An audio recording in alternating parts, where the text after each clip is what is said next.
Assalamualaikum warahmatullahi wabarakatuh. Alhamdulillah, kembali lagi bersama kita di channel Pangeran Cahaya. Saudara-saudaraku yang dirahmati Allah Subhanahu wa taala dimanapun Anda berada, maka hadirin semuanya, kita kembali lagi membahas tentang pertanyaan mungkin daripada diri kita sendiri, timbul daripada diri, kenapa sih harus kita itu tanazzul? Kan kalau sudah tarki, kan kalau sudah naik kepada ma'rifatullah, naik kepada musyahadah tentang ma'rifatuz zat sampai fana kepada zat, kenapa kita harus turun penyaksiannya kepada af'al? Nah, begini. Memang di dalam ilmu ma'rifat, di dalam ilmu hakikat, ya, Allah itu nama dari zat. Zat itu laisa kamitsli syai', tidak serupa dengan makhluk, kekal adanya, tidak berubah-berubah, berdiri dengan sendirinya, maha tunggal. Nah, kemudian kidam, tersedia adanya, terdahulu. Jadi dari awal adanya sampai alam semesta hancur, sampai akan adanya nanti suatu saat, sampai selama-lamanya Allah tetap seperti itu, bako, telah sedia juga. Jadi Allah itu nama dari zat. Nah, jadi yang dikatakan ma'rifatullah itu ma'rifat sampai pengenalan kepada zat Allah. Jadi betul-betul menyaksikan musyahadah tentang zat Allah. Jadi yang bernama Allah itu yang zat, yang laisa kamitsli syai'. Nah, Allah punya wujud. Wujudnya Allah itu ada pada hidup. Hidup itu adalah Rasulullah, Ahmad.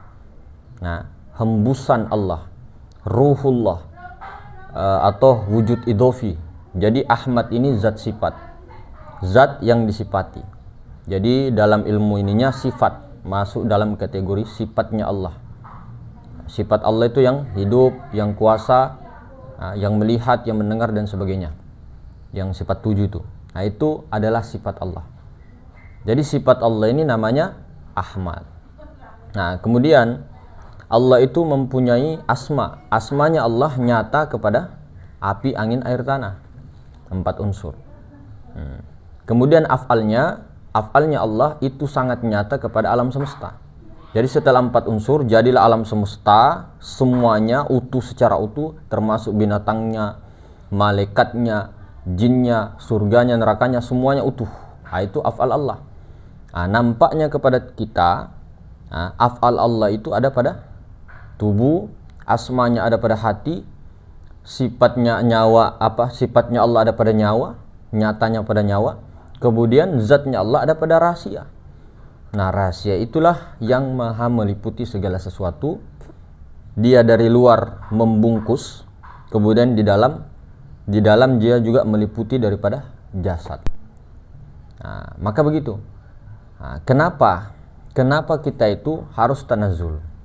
Nah, yang jadi masalah seperti ini, ketika kita tidak tanazzul nanti, kita hanya meyakini bahwa Allah Subhanahu wa taala esanya hanya pada zatnya atau sifatnya, zat sifat, tapi asma dengan af'alnya dibuang. Memang asma dengan af'al itu bukan Allah.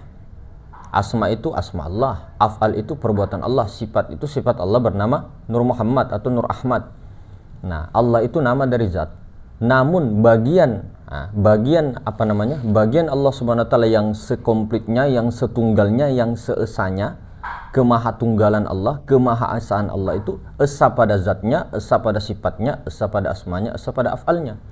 Jadi kalau dikatakan hanya zatnya, itu masih ada kesyirikan, karena kita masih mengaku alam semesta, kita masih mengaku yang jasad ini. Itu yang jadi permasalahan. Kita tidak mengatakan Allah itu yang batang tubuh, nanti jadi kaum mujassimah. Af'al Allah itu bukan Allah. Af'al Allah, kelakuan Allah, kelakuan dari zat yang bernama Allah, bukan Allah. Tapi jangan katakan bahwa alam semesta itu, ya, memang alam semesta itu tidak ada, hanya bayangan. Bayangan siapa? Bayangannya Allah. Tentu punya siapa? Punya Allah. Artinya bayangan Allah yang majazi ini, yang makhluk ini, itu daripada zat Allah yang memang itu af'al Allah. Nah, nyata kepada alam semesta. Siapa yang dari kita Kalau berinikan saja dengan akal robbaniyah, dari mana datangnya afal Allah kalau bukan nyata kepada alam semesta, nyata kepada batang tubuh ini. Gerak diam alam semesta, gerak diam batang tubuh, gerak diam seluruh makhluk, itu adalah afalnya Allah Subhanahu wa taala. Nah, maka itu yang jadi masalah. Jadi tidak mengesahkan segala sesuatu itu dikembalikan kepada Allah, sementara kita itu harus mengembalikan dari tubuh, hati, nyawa, rahasia, zat, sifat, asma dan afal itu dikembalikan hanya Allah. Itulah maknanya la ilaha illallah. Tidak ada sesuatu yang nyata, tidak ada sesuatu yang ada hanya Allah. Nampaknya Muhammadur Rasulullah, Muhammadur Rasulullah. Nah, nampaknya Muhammadur Rasulullah. Muhammad itu dikiaskan Muhammad Zohir adalah alam semesta, kemudian Rasul itu adalah Ahmad, nah, kemudian Allah itu adalah zatnya. Nah, zat, sifat, asma, afal ini itu adalah nur Tuhan. Nurnya Rabbul Izzati. Nah, Tuhan yang sebenarnya, diri sebenarnya Tuhan itu tidak bisa dicapai. Jadi perhentian puncak kemakrifatan itu adalah di ma'rifatullah, bukan ma'rifatur Rabbul Izzati sampai ma'rifatullah. Itu tingkatannya, tingkatan paling tertinggi itu sampai ma'rifatullah, ma'rifatuz zat. Tapi perjalanan makom seseorang tidak ada ujungnya, tidak ada istilah saya sampai sudah, tidak ada. Kata-kata wusul, sampai atau liqo bertemu Allah, itu hanya kedudukan akunya, itu akunya Allah, akunya sampai zat Allah, memandang zat Allah, bukan makomnya. Artinya makom itu memang sampai fana pun bertingkat-tingkat, makom bakobillah pun bertingkat-tingkat, makom ma'rifatullah itu pun bertingkat-tingkat. Jadi tidak ada habisnya. Sampai kita mati ini tidak bisa kita mengaku diri kita bahwa kita ini sudah sampai. Nah, sampainya mau sampai mana? Nah, artinya itu kiasan, ilmu usul kepada Allah, bertemu Allah, menyambungkan dengan Allah, nah, melihat Allah, itu sampai situ saja. Allah yang maha meliputi segala sesuatu. Nah, jadi kalau kita ilmu pakai ilmu rakamkan, ya seperti guru-guru kita itu seperti ini. Kita mengambil dari surat Al-Hadid ayat 3. Ini kalau jalur nur namanya Muhammad awal, kemudian ada Muhammad akhir, kemudian ada Muhammad Zohir, tapi kita ini kan batin supaya terurut dia, kemudian Muhammad Zohir. Nah, kalau kita sandingkan Muhammad awal, nah, Muhammad itu kalau di ilmu tauhid itu zat. Nah, Muhammad awal zat, Muhammad akhir sifat, Muhammad batin asma, Muhammad zahir af'al. Nah, huwal awwalu huwal akhiru huwaz zahiru huwal batinu. Nah, itu dalam Quran surat Al-Hadid ayat 3, itu dalilnya. Nah, kalau dalil-dalil yang lain, wa nahnu aqrabu ilaihi min hablil warid, aku lebih dekat daripada urat nadi lehermu, itu kebanyakan mengarahnya ke zat. Fa aina ma tuwallu fasamma wajhullah, dimanapun kau hadapkan wajah Muhammad, di situ ada wajahku, wajah Allah. Nah, itu ke zat. Nah, begitu. Nah, kemudian kenyataan zat ini, kenyataan zat itu ada pada sir atau rahasia. Nah, kenyataan sifat ada pada nyawa. Kenyataan asma ada pada hati. Kenyataan afal ada pada tubuh. Nah, kalau dirakamkan lagi ini, diteruskan lagi babakannya ini. Nah, sir, rahasia, nyawa, hati, tubuh, hati, nyawa, rahasia. Kemudian diteruskan lagi kepada simbolnya. Nah, ini Maharuang, maha suci segala sesuatu, tuh simbolnya. Kemudian nyawa itu yang titik, kemudian hati itu di bawah titik, artinya 2 jari di bawah susu kiri. Ini ilmu rakam ya. Nah, kemudian yang ini komplit. Nah, tubuh, hati, nyawa, rahasia. Kemudian namanya ini rahasia yang bernama Allah. Ini kalau di ilmu rakam ya. Kalau ditertibkan urutannya begitu. Kemudian nyawa itu namanya Ahmad. Kemudian ini namanya Muhammad. Ini namanya Adam.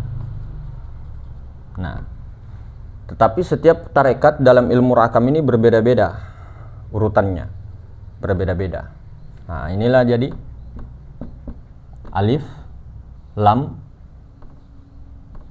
lam ha mim, mim ha mim dal. Nah, itulah alif lam ha mim dal. Itu 4 syariat, tarekat, hakikat, ma'rifat.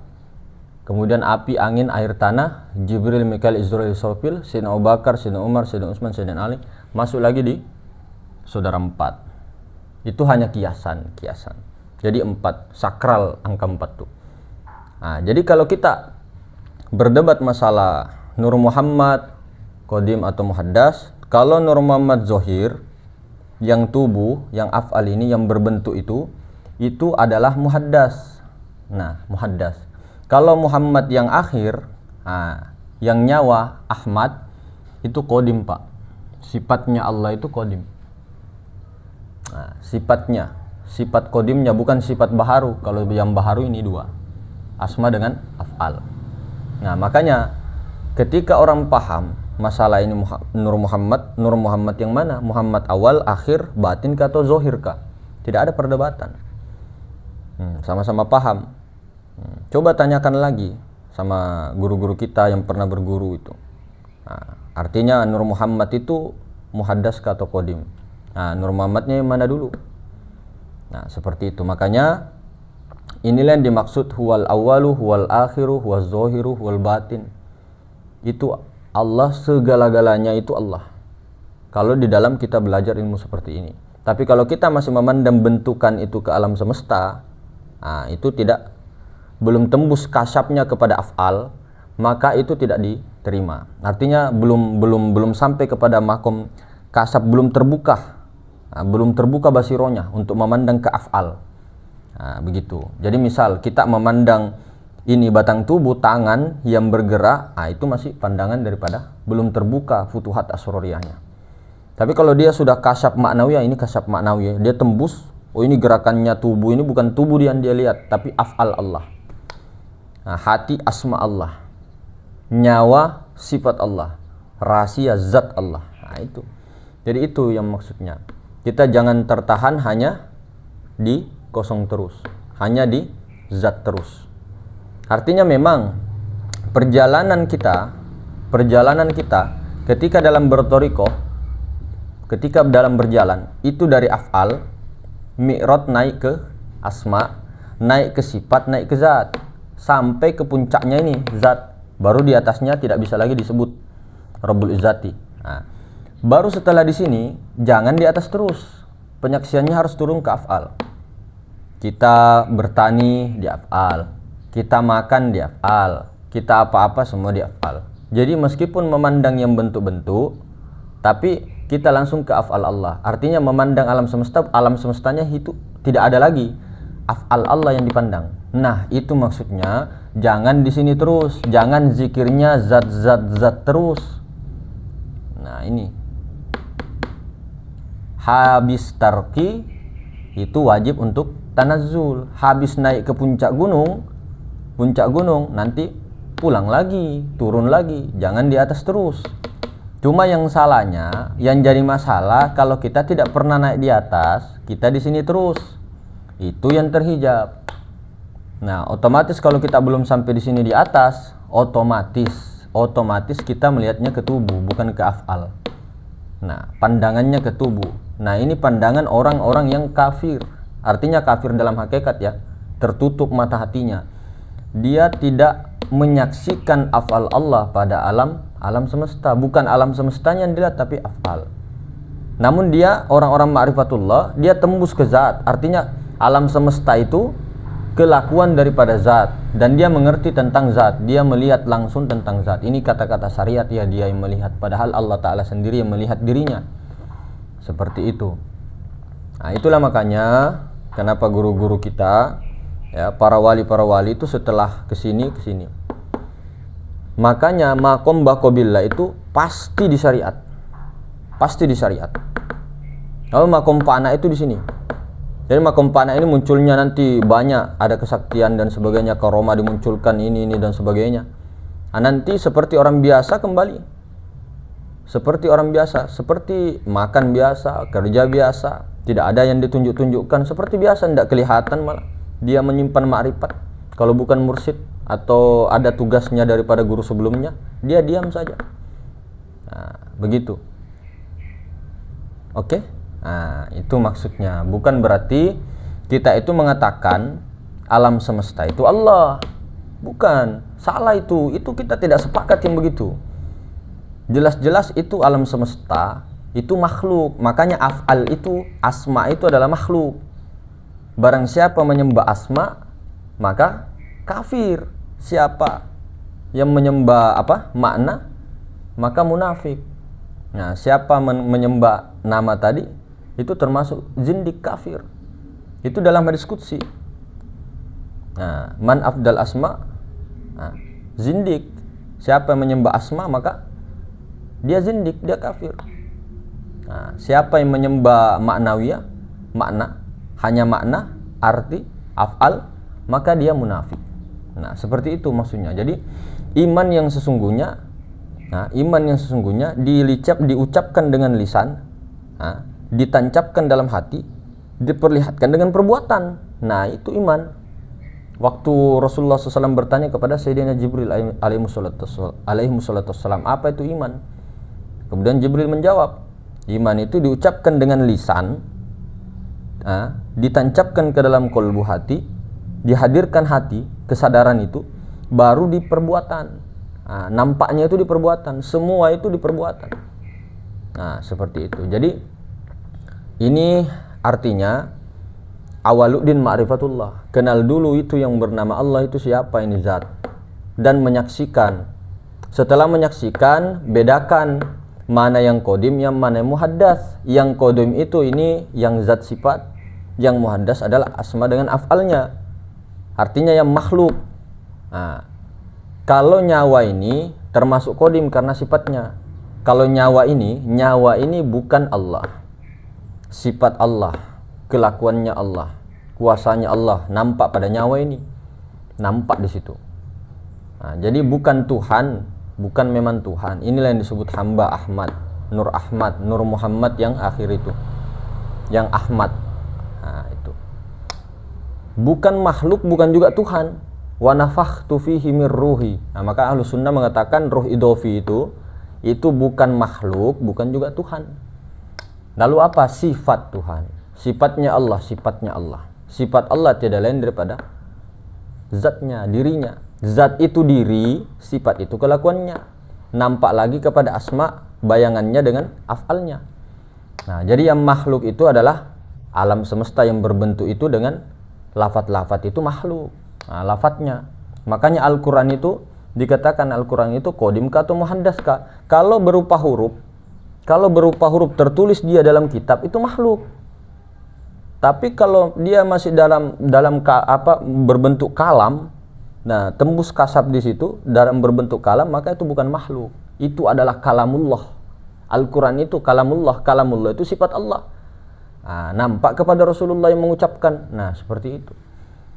Nah, setelah ma'rifat tadi, hakikat mampu membedakan, di tauhid itu mampu membedakan qadim dengan muhaddas, baru jalannya untuk ke sini, untuk duduk dari akunya ini tadi, akunya tubuh, naik ke akunya hati, naik ke akunya nyawa, naik ke akunya rahasia. Baru di sini.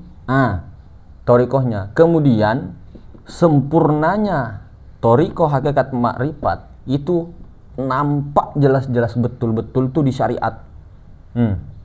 Makanya kenapa bilang ini adalah tingkat tertinggi. Tingkat tertinggi, ujung sudah ini.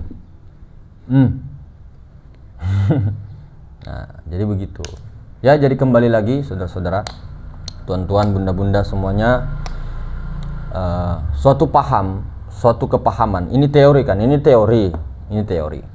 Suatu kepahaman itu apa yang kita tidak terima atau apa yang berbeda pendapat, jadikanlah rahmat. jadikan rahmat. Artinya ini paham ini tidak semua kita sama paham. Jalannya beda-beda. Diterima ambil, tidak diterima tidak diambil, tidak jadi masalah. Tidak menjadi keuntungan juga ketika menerima, tidak menjadi kerugian juga ketika tidak menerima. Artinya semua punya jalan masing-masing. Semua punya perjalanan masing-masing.